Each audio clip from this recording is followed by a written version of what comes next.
At ito na nga mga mi, na-unbox na nga natin itong balikbayan box from Kuwait. Thank you so much po sa nagpadala nito, Ate Lorne, at syempre kay Ma'am Jamara. Thank you so much po ma'am sa mga blessing na ibinigay niyo po na magagamit rin po ni baby. Ang saya talaga mga mi kapag ka merong ganito, no, meron kang kapatid na sa labas, tapos kapag ka merong package, yung excited yung mga kapatid mo, mga pamangkin mo na i-unbox. Kasi nga syempre excited makita kung ano yung mga laman, baka merong magustuhan, yung mga ganun. Ayan nga mga mi, andyan na si Junjun, si kuya ko, at si Ate Lourdes, si Ate Maricel nandyan din, pero hindi makita sa camera. So ayan nga mga mi, una kong nilabas doon yung stroller. So ayan nga mga mi, mayroon nga yung kasabay na mga grocery like kape, tapos meron siyang toothpaste dyan. O marami mga grocery, may toothpaste, may mga chocolates, ang dami ng chocolates. Pero syempre unahin natin itong andito ng ating mga kinukuha. Nandyan yung mga kape. Tapos yung mga kape mga mi, kasi nga bottle siya, babasagin, kaya ginawa ni Ate Lorne is binalot niya ng mga damit para hindi siya basta mabasa. Tapos yan, mayroong mga palaman, binalot niya rin niya kasi mahirap na ang babasagin siya tapos hindi babalot ng tela, baka mabasag, di ba, sayang din. Kaya ayan, ako talaga may naka-entrance dito magaro kasi sabi ko ako lang magkukuha ba para hindi na magulo, kasi pag marami kayong nagkukuha sobrang gulo niyan. So ayan, meron mga sweater na kasama dyan,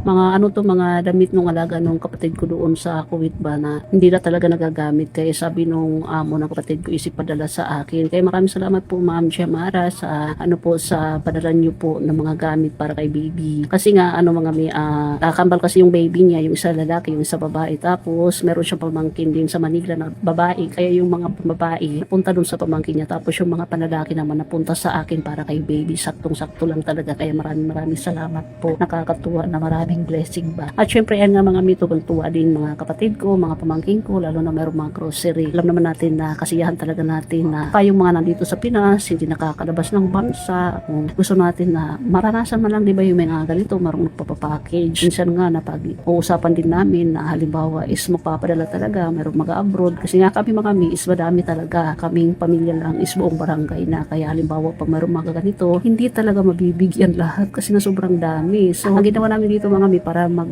magkasya or mabigyan lahat, bawat family na, by family na, hindi by person. Kasi meron kasi sa family ng halimbawa marami mga anak, yung halimbawa marami kong anak, tapos syempre kung by person, di ba, hindi magkakasya. So ang ginawa namin by family na lang, tapos bahala na lang yung mother magbigay dun sa mga anak, ganun. So, meron din kasamang mga laruan, may mga tinidors, so lahat na nandyan, halo-halo na. Si Papa Chupelis nandyan din. Excited talaga sila mga mi. Kaya, ayun, sabi ko tulungan din nila ako kasi mahirap din na ako lang talaga magkuha mag-isa. Actually, anong oras na kami nag-unbox dyan? Mga alas 4 na ata, ilumating kami sa baryo, alas 2 pa lang, alas 12, ganyan. So, ayun, unbox namin mga alas 4 na kasi hinihintay ko kayo mga kapatid ko. Natapos kami dyan mga mi mag-unbox, mag-alas 9 na ng gabi, kaya nakauwi kami, siguro mag-alas 10 na rin yun ng gabi.